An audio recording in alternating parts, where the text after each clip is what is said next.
مفتی طارق مسعود special. مفتی صاحب، بہت لوگوں سے سنا ہے کہ مرنے کے بعد روح 40 دن تک گھر آتی ہے اور زیادہ رونے سے میت کو عذاب دیا جاتا ہے، بار بار قبر پر جانے سے میت اپنی طرف بلاتی ہے۔ ان باتوں میں سے کون سی درست ہے؟ ایک بات درست ہے، باقی ساری غلط ہیں۔ حدیث میں آتا ہے ان المیت لیعذب ببکاء اہلہ علیہ، عربی الفاظ ہیں کہ میت پر عذاب ہوتا ہے اس کے گھر والوں کے رونے کی وجہ سے۔ اب سوال پیدا ہوتا ہے، چیخو پکار کر کے رو وہ رہے ہیں، عذاب اس بیچارے کو کیوں ہو رہا ہے؟ یہ تھوڑی رو رہا ہے۔ تو علماء نے اس کا جواب دیا ہے کہ اس پر لازم تھا، اس کو پتا تھا کہ جب میرے خاندان میں یہ رواج ہے کہ میں مروں گا تو گریبان پھاڑ پھاڑ کے چیخ چیخ کے پورا محلہ سر پہ اٹھایا جائے گا، تو اس نے اس برائی سے ان کو زندگی میں روکا کیوں نہیں؟ تو گھر کا سربراہ اس برائی کا ذمہ دار ہوتا ہے نا جو گھر میں ہو رہی ہے۔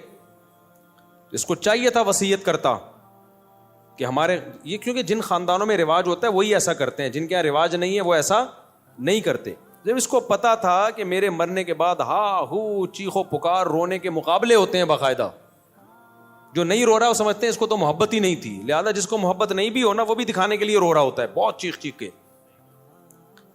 تو وہ صبر کا حکم ہے، رونے کی اجازت ہے، وہ تو محبت کا تقاضا ہے بھائی، لیکن ایسے چیخنا، عورتوں کی آوازیں گھروں سے چیخو پکار کی باہر جانا، یہ بہت بڑا گناہ ہے، اس پہ اتنی شدید وعیدیں ہیں، یہ اسلام میں جائز نہیں ہے۔ تو اس کو پتا تھا میرے خاندان میں یہ رواج ہے، تو نے وصیت کیوں نہیں کی؟ ان کو روکا کیوں نہیں کہ میرے مرنے کے بعد یہ حرکتیں نہیں ہوں گی؟ تو ایسی صورت میں اس کو بھی عذاب ہوگا جب کوئی روئے گا، کیونکہ اس گناہ کا ذمہ دار یہ بھی ہے۔ ان المیت لیعذب ببکاء اہلہ، تو اس کا مطلب یہ ہے کہ جس کو پتا تھا میرے مرنے کے بعد یہ سب کچھ ہوگا لیکن پھر بھی اس نے منع نہیں کیا خاندان والوں کو، تو اس کو پھر تکلیف ہوتی ہے، جتنا چیخو پکار ہوتی ہے، اس کو فرشتے مارتے ہیں، بولتے ہیں تیرا کیا کرا ہے، تیری تربیت ہے۔ لیکن اگر وہ وصیت کر چکا تھا اور ان کو سمجھا کے جا چکا تھا تو پھر قرآن میں صاف پتہ چلتا ہے لا تزر وازرۃ وزر اخری، کوئی دوسرے کے گناہوں کا بوجھ نہیں اٹھائے گا، پھر ان کے رونے چیخنے سے اس کو کوئی گناہ نہیں ملتا۔ حدیث میں آتا ہے ایک صحابی کا انتقال ہوا تو دوسرے نے بہت تعریف، مرنے کے بعد ہم تعریفوں کے پول باندھ دیتے ہیں نا، روایت میں ہے یہ جو میں آگے پیش کر رہا ہوں آپ کے سامنے، بہت تعریفیں۔ تو نبی نے فرمایا قبر میں اس کو فرشتے مارتے تھے اور پوچھتے تھے کہ بتا کیا تو واقعی میں ایسا تھا؟ یعنی یقیناً تو ایسا نہیں تھا، تو کیوں جھوٹی تعریفیں کروا کے گیا لوگوں سے اپنی؟ بعض لوگوں کی عادت ہوتی ہے نا کہ وہ اپنی جھوٹی تعریفیں کروا کے اپنے غلط امیج دنیا کے سامنے، جو اچھا امیج ہوتا ہے لیکن وہ جھوٹا ہوتا ہے، تو امیج ایسا بنا کے، یہ لفظ امیج نہیں ہے، مجھے کسی نے بتایا امیج ہے نا، تو میں جو انگلش میں غلطی کیا کروں مجھے بتا دیا کرو میرے بھائی، میں کوئی انگریز امریکہ میں تھوڑی پیدا ہوا ہوں۔ تو ایسا اس کا امیج بنایا ہوا تھا کہ یعنی جو بعض لوگ ایسا اپنا تصور لوگوں کے دماغوں میں بنا کے جاتے ہیں جیسے بہت نیک، تو ایسے میں اگر مرنے کے بعد آپ کی جھوٹی تعریفیں ہو رہی ہیں نا تو اس پہ بھی چترول لگتے ہیں کہ لوگ کہہ رہے ہیں یوں تھا تو تھا گیا، تو ایسا ہے پٹاخ ایک لگے گا، بتا تو ایسا تھا۔ تو اس لیے جیسے ہو ویسے ہی نظر آؤ، اپنے بارے میں زیادہ نہیں تعریفیں کروایا کرو لوگوں سے۔ ہاں جو نعمتیں اللہ نے دی ہیں اس کا اظہار کرنے میں کوئی حرج نہیں ہے۔ بھائی غیر مسلم اگر خوبصورت ہے تو دیکھنے میں اچھا لگے گا، تو اس کا تو، اور مسلمان تہجد گزار بدصورت ہے تو دیکھنے میں اچھا نہیں لگے گا۔ تو اچھا لگنے کا تعلق مسلم یا غیر مسلم سے نہیں ہے، اگلے کی پرسنالٹی سے ہے۔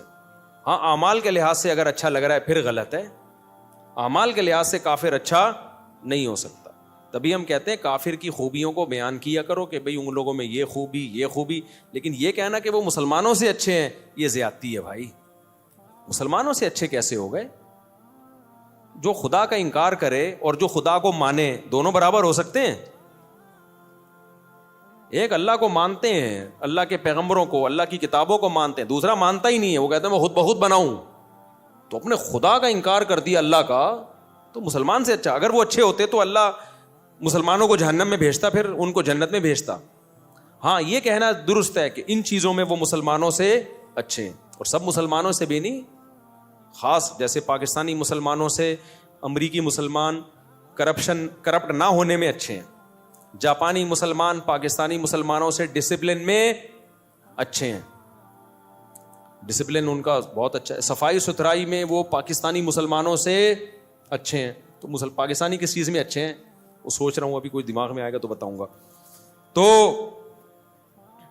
بیوی سے وفا کرنے میں پاکستانی مسلمان جاپانیوں سے اچھے نہیں, بہت اچھے ہیں, سمجھتے ہو. اور ایک اور چیز رہ گئی, بچے پیدا کرنے میں بھی بہت اچھے. تو چند چیزوں میں تو ہو سکتا ہے, یہ تو کافروں میں بھی تھا نا. نبی صلی اللہ علیہ وسلم نے فرمایا خیارکم فی الجاہلیت خیارکم فی الاسلام. جو زمانہ جاہلیت میں کافر اچھے تھے, اسلام میں بھی وہی اچھے ہیں. تو اس سے پتہ چلا کافر میں بھی کوئی اچھا ہو سکتا ہے نا. تو یہاں اچھائی سے مراد ہے چند صفات میں اچھائی, غیرت میں, بہادری میں. تو بعض کافر بڑے غیرت مند ہوتے ہیں, بہادر ہوتے ہیں, سخی ہوتے ہیں. تو جب وہ اسلام لاتے ہیں تو وہ بہادری غیرت اور بڑھ جاتی ہے. تو صحابہ کرام زمانے جاہلیت میں سخی تھے, بہادر تھے, رشتہ داری جوڑنے کو اچھا سمجھتے تھے. یہی جب مسلمان ہوئے تو یہ وفا کس کے لیے استعمال ہوئی, پھر نبی کے لیے. اور جو منافق تھے مدینہ میں, وہ کمبخت اسلام لانے سے پہلے بھی 2 نمبر, اسلام بھی لانے کے بعد بھی 2 نمبر. وہ جدھر دیکھتے تھے نا پلڑا بھاری ہے ادھر کو پلٹ جاتے تھے. تو نبی کے جو رشتہ دار تھے قریشی ہاشمی, حضرت ابو طالب کو دیکھو, اگرچہ کفر میں موت ہوئی ہے لیکن رشتہ داری آخری دن تک نبھائی ہے نبی کے ساتھ, کہ میرا بھتیجا ہے, میں اس پہ کسی کو انگلی اٹھانے نہیں دوں گا. 3 سال نبی صلی اللہ علیہ وسلم کو شعب ابی طالب میں آپ کا بائیکاٹ کر کے بند کیا گیا, پتے کھانے پڑے ہیں 3 سال, معاشی بائیکاٹ. ابو طالب نے غیر مسلم ہونے کے باوجود وقت کس کے ساتھ گزارا, پیغمبر کے ساتھ. کیوں؟ مشکل میں اپنی قوم کو نہیں چھوڑنا. ٹھیک ہے نظریے کا اختلاف ہے لیکن قوم کی بیس پہ ساتھ دے رہے ہیں. تو کسی بھی بیس پہ جب کوئی ساتھ دیتا ہے تو اس کے لیے غیرت کا ہونا ضروری. بے غیرت کیا کرتا ہے, جہاں کوئی مصیبت آئی ایک دم. ہمارے ایک دوست تھے, ان کہتے ہیں میرا ایک بڑا جگری دوست تھا نا, ہر وقت ساتھ. کہنے ایک دن 2-3 لڑکوں نے مجھے گھیر لیا پیٹنے کے لیے نا, کوئی پڈا تھا. کہہ رہے میں نے کہا کوئی بات نہیں, ہم بھی 2 ہیں نا, نمٹ لیں گے, دیکھیں گے. کہہ رہے میں مار کھائے جا رہا ہوں, کوئی رپلائی کہیں سے ہو ہی نہیں رہا. کہہ رہے میں نے اپنا وہ لنگوٹی یار دیکھا تو وہ 3 کلومیٹر پہ نا بھاگا جا رہا ہے. ابے تو یہ تو اس موقع پہ نہیں بنتا یار, یا تو وہ 100 آدمی ہوتے تو یار وہ بھی 2-3 ہیں, تم 2 ہو تو کچھ تو کرو نا, کچھ تو بچاؤ تو گئی اس کو. ایک دم ایسا بھاگا. میں چھوٹا تھا تو میرے ساتھ ایک ہمارے کلاس فیلو اسکول کا لڑکا, ہم دونوں ڈبل سواری پہ آ رہے تھے. آپ کو پتا ہے کراچی میں ڈبل سواری پہ پابندی ہی رہی ہے. اب ہم تو محلے پڑوس میں ہی نکلے, کہیں آگے ٹریفک پولیس والا نا, ہم چھوٹے بچے تھے اس وقت, ایک تو عمر بھی پوری نہیں تھی, وہ بھی اللیگل کام. تو ہم تو ایسے ہی نکلے, گلی محلے میں لوگ نکل جاتے ہیں, غلط ہے نہیں کرنا چاہیے. پولیس والا, اب جیسے ہی ٹریفک پولیس والا نا میرے جو پیچھے بیٹھا ہوا تھا وہ چلتی بائک سے اتر کے بھاگ گیا. مجھے آج تک وہ بھاگا ہے, اتنی اسپیڈ سے بھاگا ہے, میں اکیلا. تو وہ ٹریفک پولیس والے نے اس کو دیکھ کے اس کو اتنی ہنسی آئی ہے کہ یار یہ کتنا ڈر گیا, بھاگا جا رہا ہے. تو مجھے بھی چھوڑ دیا, بولا جا یار واپس. وہ دن آج تک میں بھولا نہیں ہوں کہ یار تھوڑی سی اسپیڈ تو بھائی پکڑے گا کیا, کہ جیل میں تھوڑی ڈال دے گا, تھوڑا سا تم بھی کرے گا, کچھ جرمانہ لگا دے گا, کچھ بھی کرے گا. اتنے بچے پہ تو کیا جرمانہ بھی نہیں لگتا. لیکن مجھے اس کی اسپیڈ دیکھ کے نا جو میرے ساتھ بیٹھا ہوا تھا, میں نے کہا یہ ہے بہادر. بھائی اتنی بھی جلدی نہیں بھاگو, آگے پولیس والا تھوڑا سا آگے آ رہا ہے. میں نے کہا ابھی میں روکوں گا تو وہ اترے گا, پھر دیکھو ہے ہی نہیں, بھاگا ہوا جا رہا ہے. تو کافروں میں بھی کچھ غیرت مند ہوتے ہیں, کچھ اچھی صفات ہوتی ہیں, تو وہ صفات بیان کرنے میں حرج نہیں ہے. لیکن جب مقابلہ ہوگا تو بھائی مسلمان کافر سے بہرحال بہتر ہے. اور جو اچھی صفات آپ کو کافروں کی لگ رہی ہوتی ہیں نا, ان کی بھی جب ڈیپ میں جاؤ گے تو اس کی بھی گہرائی میں جاؤ گے تو بعض جگہوں پر وہاں بھی مسلمان کا پلڑا بھاری ہوگا آپ کو. لیکن اس کے لیے الگ قسم کا چشمہ چاہیے, ان نظر سے دیکھا جائے گا. جو اپنے ماں باپ کے نہیں رہے وہ کیا رہ گئے, ان میں کیا انسانیت ہے. جن کے اباؤں اور اماؤں کا مستقبل اولڈ ہاؤس ہو تو رہ کیا گیا. السلام علیکم. بعد اور ہے کہ میں غلام حیدر ول عبد الواحد, پورا شجرہ نسب لکھا ہوا ہے میرے بھائی. میری درخواست ہے کہ میرا نکاح ہو گیا ہے, نام سے پتہ چل رہا ہے کہ آپ کا نکاح ہو گیا ہے.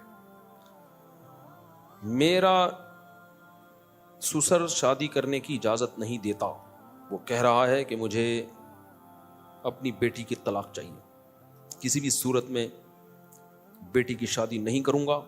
آپ اس بارے میں اسلامی طریقے سے, اچھا کسی بھی صورت میں شادی نہیں کروں گا, اب اس بارے میں اسلامی طریقے سے مشورہ دیں کہ میں کیا کرنا چاہیے. دوسری شادی پر میرے بیانات موجود ہیں, اس کے کیا فضائل ہیں, اس میں کیا مشکلات ہیں, کس کے لیے جائز ہے, کس کے لیے ناجائز ہے. میں عمومی بیان کرتا ہوں, کبھی کسی فرد واحد کو میں ترغیب نہیں دیتا کہ تو کر لے.